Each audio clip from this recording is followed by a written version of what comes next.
Les jeunes filles qui n'ont pas encore fini de vivre leur jeunesse et qui deviennent mères. Donc des enfants mères, c'est un grand problème en Afrique et qui devait nous interpeller tous. Plus qu'un phénomène, c'est d'un drame qu'il s'agit dans de nombreux pays d'Afrique. 14 ans, 10 ans ou encore 8 ans, et déjà, elles ont perdu la joie de leur adolescence, voire de leur enfance. Les grossesses en milieu scolaire récurrentes, un véritable frein à l'éducation et au développement de la femme. En Côte d'Ivoire, pour seulement l'année scolaire 2013 à 2014, nous étions à 5000 grossesses en milieu scolaire et nous avons près de la moitié au niveau du primaire. On avait un nombre élevé de grossesses, particulièrement au primaire, et c'était choquant. On a été tous choqués, le gouvernement, la société civile, les partenaires financiers dont l'UNFPA. Et ensemble, nous avons développé une campagne dénommée campagne Zéro grossesse à l'école. Même si dans la gravité des faits, on observe une variation des degrés d'un pays à un autre, il s'agit d'une réalité commune en Afrique.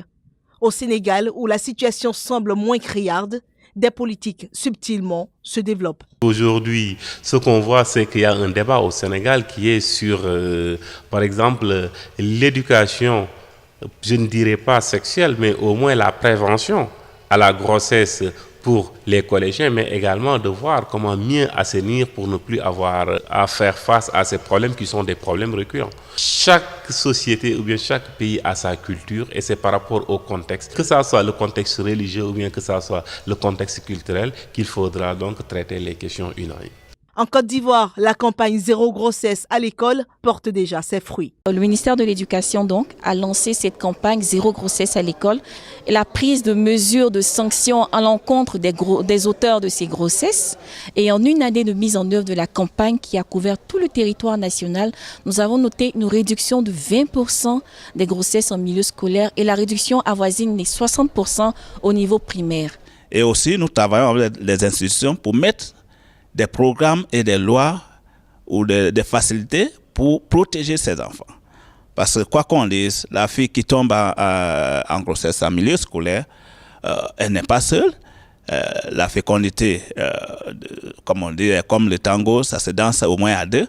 Comment aussi faire de sorte que ceux qui abusent de la jeunesse de ces enfants puissent être punis et comment faire pour que le cadre institutionnel, l'école, mais la famille, la vie, puisse vraiment offrir à ces jeunes filles un cadre protecteur.